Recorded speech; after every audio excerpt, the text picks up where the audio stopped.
కార్యక్రమం జరిగింది. దీంట్లో ముఖ్యంగా రేపు రాబోయే స్థానిక సంస్థల ఎన్నికల్లో అనుసరించాల్సిన వ్యూహం, తీసుకోవాల్సిన జాగ్రత్తలతో పాటు ప్రభుత్వం ఇస్తున్నటువంటి సంక్షేమ కార్యక్రమాలు, ముఖ్యంగా గతంలో ఇచ్చిన రైతు రుణమాఫీ కానీ, రైతు భరోసా కానీ, రైతు ఆత్మ భరోసా కానీ, రేపు ఇవ్వబోతున్నటువంటి ఇంధనం ఇల్లు కానీ, రేషన్ కార్డ్స్ కానీ, వీటన్నిటి కూడా ప్రజల్లో సకాలంలో అన్ని కూడా వివరించే విధంగా కార్యాచరణ తీసుకోవాల్సిందిగా శాసనసభ్యులకి సూచించడం జరిగింది. దాంతోపాటు స్వతంత్ర భారతదేశ చరిత్రలో మొదటిసారిగా ఏ రాష్ట్రంలో జరగని విధంగా తెలంగాణ ప్రభుత్వం, తెలంగాణ రాష్ట్రంలో రాహుల్ గాంధీ గారి యొక్క ఆశయం మేరకు కులగణన చేపట్టి సక్సెస్ఫుల్గా శాస్త్రీయ పద్ధతిలో కంప్లీట్ చేయడం జరిగింది. 97%, 97% ఇళ్లను తట్టడం జరిగింది. పరిపూర్ణంగా సర్వే జరిపి ఈ రాష్ట్రంలో ఎవరు ఎంత శాతం ఉన్నారో తేల్చడం జరిగింది. మొదటిసారిగా భారతదేశ చరిత్రలో స్వాతంత్రం వచ్చిన తర్వాత ఒక అఫీషియల్ డాక్యుమెంట్ని ఇలా ప్రజల ముందు అసెంబ్లీ ద్వారా ఉంచడం జరిగింది. దీంట్లో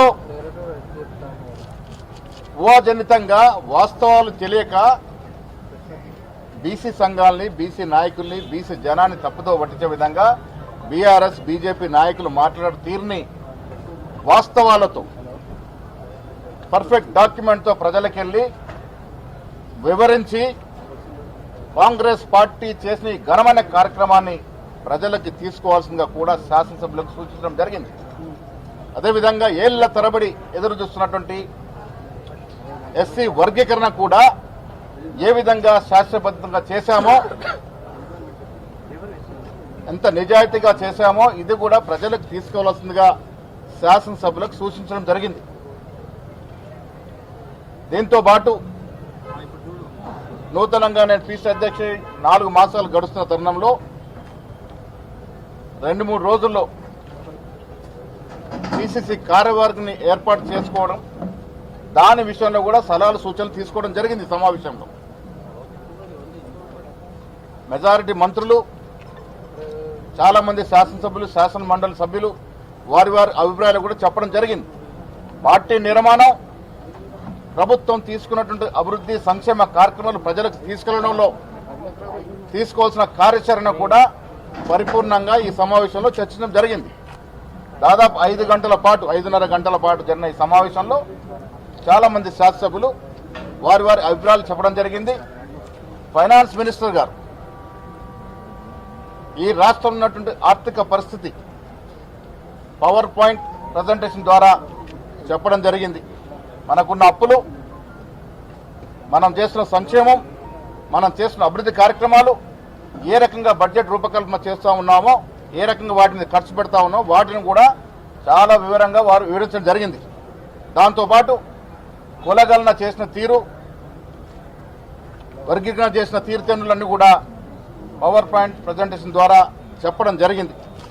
పరిపూర్ణంగా మా శాసనసభ్యులకి, శాసనమండలి సభ్యులకి, పార్లమెంట్ సభ్యులకి కులగణన చేసిన తీరుతెన్నులు, వర్గీకరణ చేసిన తీరుతెన్నులు, రాష్ట్రం యొక్క ఆర్థిక పరిస్థితి అన్ని కూడా పవర్ పాయింట్ ప్రజెంటేషన్ ద్వారా వారికి వివరంగా వివరించడం జరిగింది. తద్వారా వారు ప్రజల్లోకి వెళ్ళి ఈ వాస్తవాలను చెప్పి అవాస్తవాలు ప్రచారం చేస్తున్న ప్రతిపక్షాలు నోరు మూయించే విధంగా రాష్ట్ర కాంగ్రెస్ పార్టీ, కాంగ్రెస్ ప్రభుత్వం ఈ దేశ చరిత్రలో 2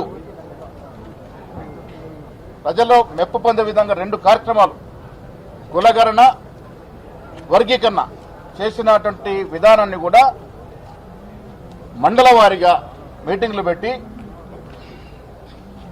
ఈ గొప్ప కార్యక్రమాన్ని వివరించే బాధ్యత కూడా శాసనసభ్యుల మీద, జిల్లా కాంగ్రెస్ కమిటీ అధ్యక్షుల మీద పెట్టడం జరిగింది. 5.5 గంటల పాటు ఆహ్లాదకరంగా ఈ సమావేశం జరిగింది. దీంట్లో ముఖ్యమంత్రి గారు మాట్లాడినారు, వారి విషయాలు బయట పెట్టినారు. ఇన్ఛార్జ్ దీపదాస్ మున్షి గారు వారి విచారం, వారి యొక్క ఆలోచనలు పెట్టినారు. డిప్యూటీ సీఎం గారు పవర్ ప్రజెంటేషన్ ద్వారా అన్ని వివరించినారు. ఉత్తమ్ కుమార్ రెడ్డితో సహా చాలా మంది మంత్రులు మాట్లాడినారు, చాలా మంది ఎమ్మెల్యేలు మాట్లాడినారు, చాలా మంది ఎమ్మెల్సీలు మాట్లాడినారు. అన్నీ కూడా సానుకూలంగా వివరించుకోవడం జరిగింది. వచ్చే స్థానిక సంస్థల ఎన్నికల్లో విజయమే ధ్యేయంగా ముందుకు పోవాలని కూడా పెద్దలు సూచించడం జరిగింది. కేబినెట్ ప్రస్తావన రాలేదమ్మా. ఇదంతా కూడా స్థానిక సంస్థల ఎన్నికలు పార్టీ బలోపేతం గురించి చర్చించుకోవడం జరిగింది.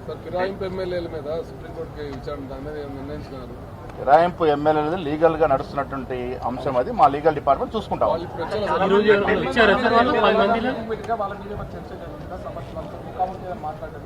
ఎమ్మెల్యేలు భోజనం పెట్టుకోవడంలో తప్పేం లేదు. ఎమ్మెల్యేలకు ఉన్నటువంటి అనుమానాలు, ఎమ్మెల్యేలకు ఉన్నటువంటి అనుమానాలు కూడా చాలా వరకు నివృత్తి చేయగలిగినాం. ఫిరాయింపు ఎమ్మెల్యేలు ఎవరైనా వచ్చారా ఈరోజు? ఆ 10 మంది రాలేదు. వర్గీకరణ జరిగిన విధానం బాలేదని ఢిల్లీ పోతున్నటువంటి కారణము, మేము సూర్యాపేటలో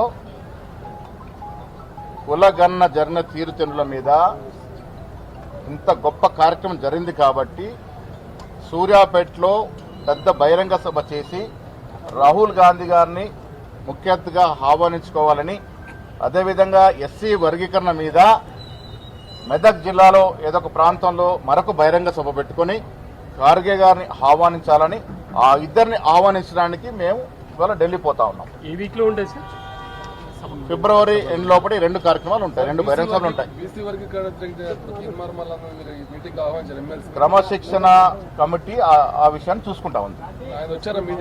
రాలేదు. ఎవరు?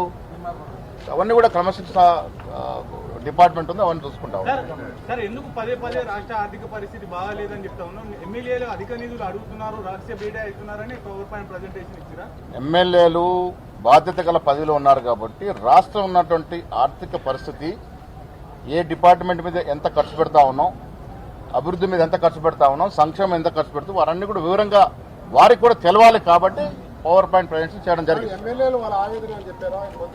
అసంతృప్తితో ఉన్న ఎమ్మెల్యేలు నియోజకవర్గాల విషయంలో వారికి రావాల్సినటువంటి కార్యక్రమాలు, అభివృద్ధి కార్యక్రమాలు, వాటి గురించి అడగడం జరిగింది. Thank you. కేటీఆర్ ఢిల్లీకి పోయిండు, పార్టీ ఫిరాయింపులకు సంబంధించి కేటీఆర్ ఢిల్లీకి పోయిండు. కేటీఆర్ ఢిల్లీ ప్రజలు తిరస్కరించిన నాయకులు కేటీఆర్ గాని కేసీఆర్ గాని వారు ఢిల్లీకి పోయినారంటే బీజేపీతో ఉన్నటువంటి లోపాకారి ఒప్పందాన్ని బలోపేతం చేసుకోవడానికి పోయినట్టుగా మాకు అనుమానం. Thank you.